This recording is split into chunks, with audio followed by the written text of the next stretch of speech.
Welcome, Seeker, to a space where ancient wisdom meets modern understanding.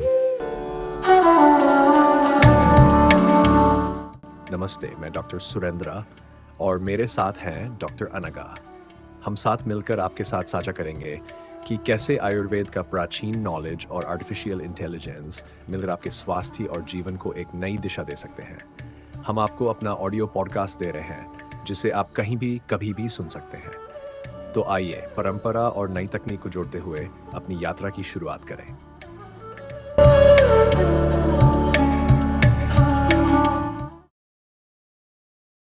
नमस्कार। आज हम एक बहुत ही अनोखे संगम पर बात करने वाले हैं। एक तरफ है हजारों साल पुरानी हमारी परंपरागत आयुर्वेदिक चिकित्सा पंचकर्मा और दूसरी तरफ है आज की सबसे नई तकनीक आर्टिफिशियल इंटेलिजेंस यानी एआई। हाँ, सुनने में थोड़ा अजीब लग सकता है कि ये दोनों कैसे जुड़ सकते हैं ना। बिल्कुल। तो आज इसी पर हम थोड़ी गहराई से बात करेंगे।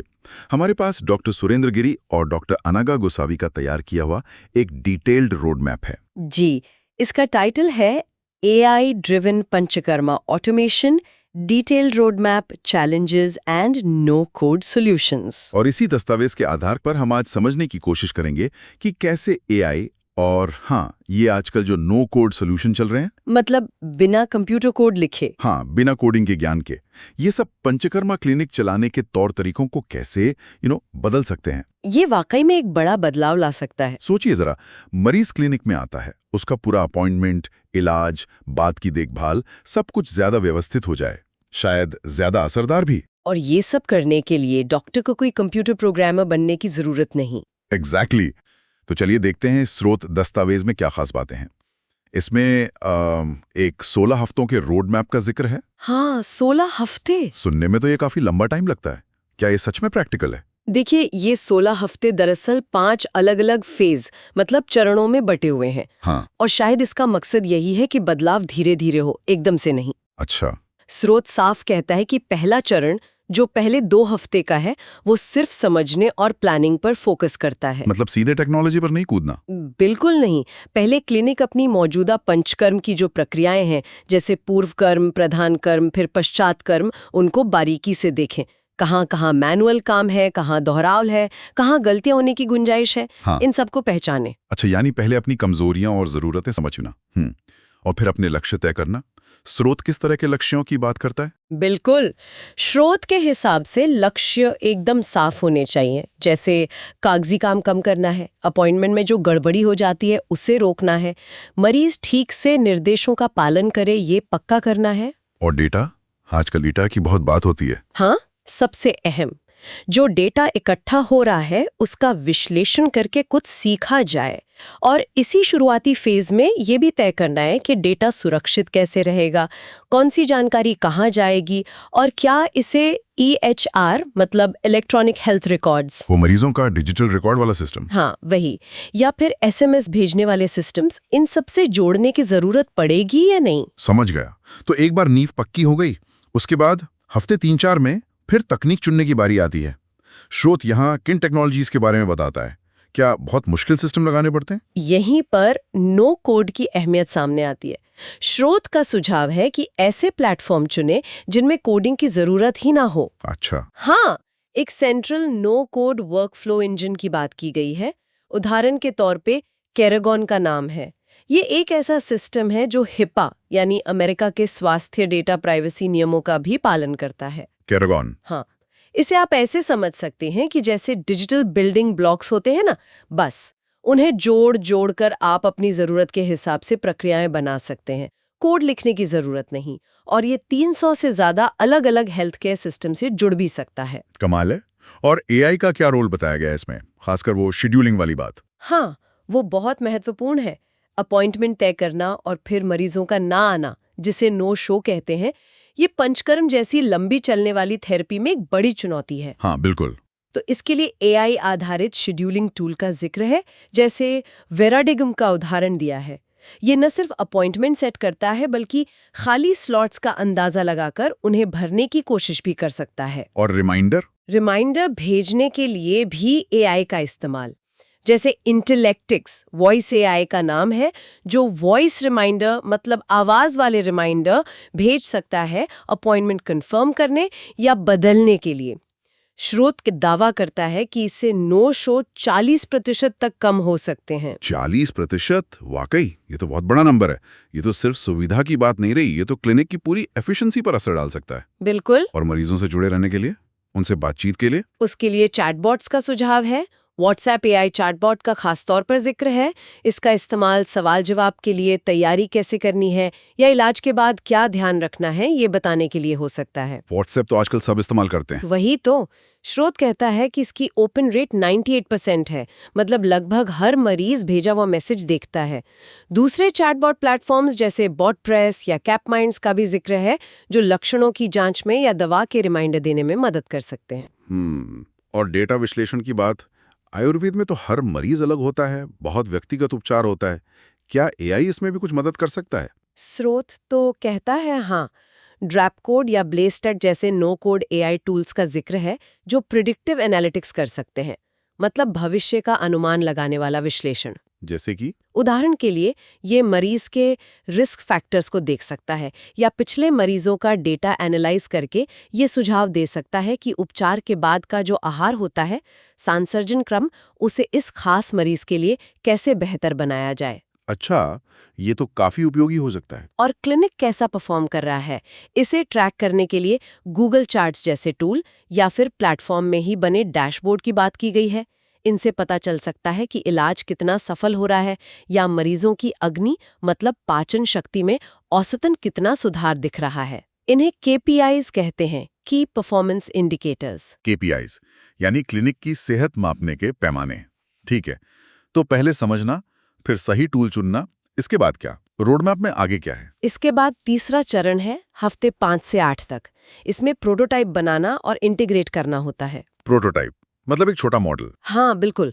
जो भी टूल्स चुने हैं उनको आपस में जोड़कर एक छोटा काम करने वाला सिस्टम तैयार करना। जैसे किरगॉन में डिजिटल फॉर्म बना लिया, चैटबॉट को जोड़कर देख लिया, एआई शेड्यूलर को टेस्ट कर लिया। और फिर आता है चौथा चरण, हफ्ते 9 से 12।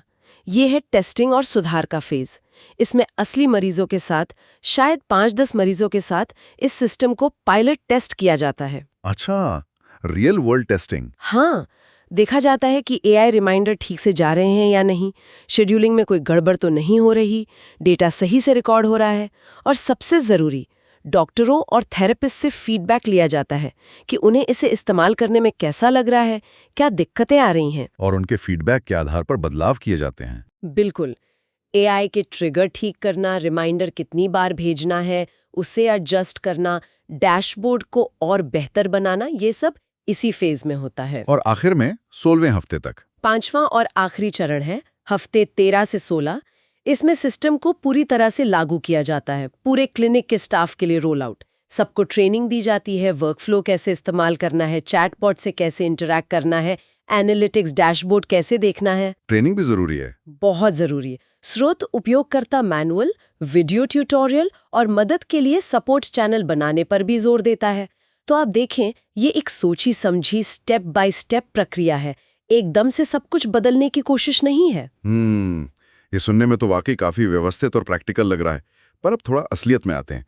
पंचकर्म क्लिनिक चलाते समय रोजमर्रा की जो दिक्कतें आती हैं, क्या ये तकनीकें उनके लिए वाकई कोई ठोस समाधान दे सकती हैं? स्रोत इस पर कुछ कहता है? हाँ बिल्कुल। स्रोतो दस्तावेज कुछ मुख्य चुनौतियों को और उनके लिए जो एआई या नो कोड समाधान सुझाए गए हैं, उन्हें साफ तौर पर बताता है। पहली बड़ी चुनौती है मरीज का सारा डेटा हाथ से भरना। वो हाँ, उसमें तो बहुत टाइम लगता होगा और गलतियां भी होती होंगी। बिल्कुल, समय भी जाता है और गलतियों की गुंजाइश भी रहती है। तो इसके लिए समाधान बताया गया है, एनएलपी का इस्तेमाल करके फॉर्म को ऑटोफिल करना। एनएलपी वो क्या है? नेचुरल लैंग्वेज प्रोसेसिंग, मतलब ऐसी तकनीक जो कंप्यूटर को इंसानी भाषा समझने और इस्तेमाल करने में मदद करती है। इसे करॉनगॉन जैसे विजुअल वर्कफ्लो प्लेटफॉर्म से लागू किया जा सकता है, जहां आप बिना कोड लिखे फॉर्म और प्रक्रियाएं डिजाइन कर सकते हैं। अच्छा, मतलब सिस्टम खुद ही जानकारी भर ले कुछ हद तक। हाँ, या भरने में मदद करे। इससे समय बचेगा और गलतियां कम होंगी। और वो शेड्यूलिंग वाली समस्या जिसका जिक्र हमने पहले भी किया था, पंचकर्म में तो कई दिनों के सेशन होते हैं। उनका तालमेल बिठाना तो काफी मुश्किल होता होगा। बहुत मुश्किल।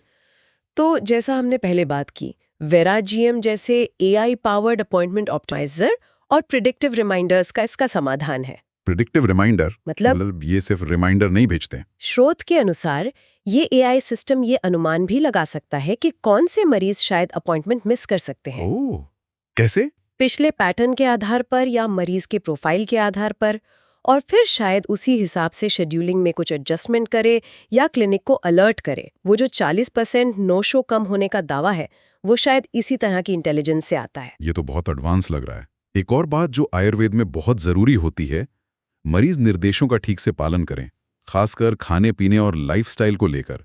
इसमें टेक्नोलॉजी कैसे मदद कर सकती है? स्रोत इसके लिए कॉन्वर्सेशनल एआई रिमाइंडर्स का सुझाव देता है, मतलब बातचीत वाले रिमाइंडर, और रोजाना चेक इन, खासकर व्हाट्सएप एआई चैटबॉट के जरिए। अच्छा, चैटबॉट रोज पूछेगा कि सब ठीक चल रहा है या नहीं? ओपन रेट 98% बताई गई है।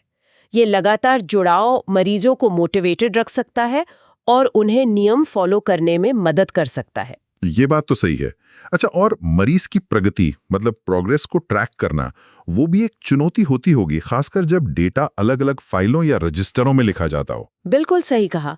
इसके लिए स्रोत ऑटोमेटेड डेटा कैप्चर और ट्रेंड चार्ट्स का सुझाव देता है, मतलब डेटा अपने आप सिस्टम में आ जाए, केयरगॉन जैसे प्लेटफॉर्म के एपीआई के जरिए। एपीआई मतलब? Application programming interface. आसान भाषा में दो सॉफ्टवेयर को आपस में बात करने का एक तरीका। तो इसके जरिए डेटा को गूगल डेटा स्टूडियो जैसे विश्लेषण टूल में भेजा जा सकता है।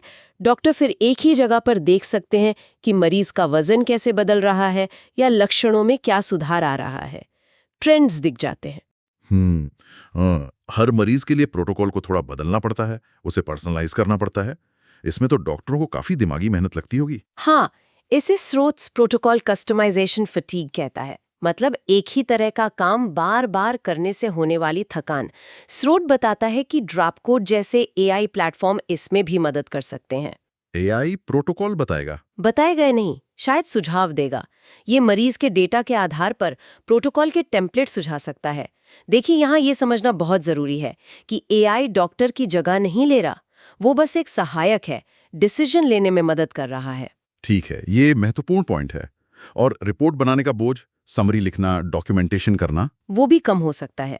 स्रोत के अनुसार कैरिगन में पीडीएफ किट जैसे टूल को इंटीग्रेट करके शायद एक क्लिक में ही ट्रीटमेंट की समरी रिपोर्ट पीडीएफ में बन जाए। अरे वाह! हाँ, इससे डॉक्टरों का कितना समय बचेगा जो वो सीधे मरीजों की देखभाल में लगा सकते हैं। और आखिरी चुनौती जो स्रोत बताता है, पूरे क्लिनिक के लेवल पर विश्लेषण की कमी। मतलब क्लिनिक कैसा चल रहा है ये समझना। जी, अक्सर छोटे या मध्यम आकार के क्लिनिकों के पास बड़े पैमाने पर विश्लेषण करने के साधन नहीं होते। इसके लिए blaze.tech जैसे नो कोड एनालिटिक्स टूल का सुझाव है। इनसे केपीआईज यानी मुख्य प्रदर्शन संकेतक और भविष्य के अनुमान बताने वाले डैशबोर्ड बनाए जा सकते हैं। तो ये टूल्स क्लिनिक को बिजनेस के तौर पर बेहतर चलाने में मदद कर सकते हैं। बिल्कुल, क्या अच्छा चल रहा है, कहाँ सुधार की जरूरत है, ये सब पता चल सकता है। तो ये तकनीकें सिर्फ काम को आसान नहीं बना रही, बिल्कुल नहीं, बल्कि शायद बेहतर नतीजे लाने, मरीजों की देखभाल सुधारने और क्लिनिक को ज्यादा कुशलता से चलाने में भी मदद कर सकती हैं। लेकिन आपने बार बार ये नो कोड शब्द इस्तेमाल किया। जी, स्रोत इसके बारे में क्या खास कहता है? ये इतना जरूरी क्यों है इस पूरे मामले में? नो कोड का जो आइडिया है वही अपने आप में बहुत क्रांतिकारी है, खासकर हेल्थ केयर जैसे सेक्टर के लिए, जहाँ जो प्रोफेशनल्स हैं, डॉक्टर्स हैं, थेरेपिस्ट हैं, वो अक्सर टेक्नोलॉजी एक्सपर्ट नहीं होते। सही बात है। स्रोत इसी बात पर जोर देता है कि कैरेगॉन, ड्रैपकोड या फिर क्विकसी, knACK जैसे और भी प्लेटफॉर्म्स हैं, ये आयुर्वेदिक डॉक्टरों को जिन्हें कोडिंग बिल्कुल नहीं आती, ये ताकत देते हैं कि वो अपनी प्रक्रियाओं को ऑटोमेट कर सकें और एआई का फायदा उठा सकें। ये असल में पहुंच की बात है, एक्सेसिबिलिटी की। मतलब जो जटिल टेक्नोलॉजी थी वो अब ज्यादा लोगों की पहुंच में आ रही है। एक तरह से टेक्नोलॉजी का लोकतंत्रीकरण है। हाँ, कुछ हद तक कह सकते हैं। मुख्य फायदा ये है कि बिना प्रोग्रामिंग सीखे क्लिनिक मरीजों से बेहतर ढंग से जुड़ सकते हैं, डेटा के आधार पर फैसले ले सकते हैं और अपने रोजमर्रा के काम को ज्यादा कुशल बना सकते हैं। स्रोत इसे एक तरह से एडवांस्ड क्लिनिक मैनेजमेंट का शॉर्टकट कहता है। शॉर्टकट। हाँ, उन लोगों के लिए खास तौर पर उपयोगी जो जल्दी और गहराई से जानकारी हासिल करना चाहते हैं, बिना तकनीकी बारीकियों में उलझें। ये पारंपरिक ज्ञान को आधुनिक दक्षता से जोड़ने का एक बहुत शक्तिशाली तरीका हो सकता है। तो आज की हमारी इस बातचीत से ये तो बिल्कुल साफ है कि एआई और नो कोड प्लेटफॉर्म पंचकर्म जैसी पारंपरिक चिकित्सा पद्धतियों को आधुनिक बनाने का एक वाकई में मुमकिन रास्ता दिखा रहे हैं। ये सिर्फ हवाई बातें नहीं हैं, बल्कि ऐसे उपकरण आज मौजूद हैं। जी हाँ। और स्रोत के अनुसार इससे न केवल काम आसान और ज्यादा कुशल हो सकता है, बल्कि डेटा विश्लेषण से शायद इलाज की प्रभावशीलता भी बढ़ सकती है। अगर संक्षेप में कहें तो मैनुअल काम कम, शेड्यूलिंग बेहतर, मरीज नियमों का ज्यादा पालन करें और क्लिनिक के पास अपने प्रदर्शन को समझने के लिए बेहतर डेटा हो। बिल्कुल। और इस सब पर सोचते हुए एक आखिरी सवाल या विचार मेरे मन में आता है, जो सीधे तौर पर स्रोत में नहीं है, पर उसके निहितार्थों से ही उपजता है। बताइए। सोचिए, अगर ये सारे प्रशासनिक काम, शेड्यूलिंग, रिमाइंडर भेजना, डेटा एंट्री करना, रिपोर्ट बनाना, ये सब ऑटोमेट हो जाते हैं, तो डॉक्टरों और थेरेपिस्ट का जो समय बचेगा उसका क्या होगा?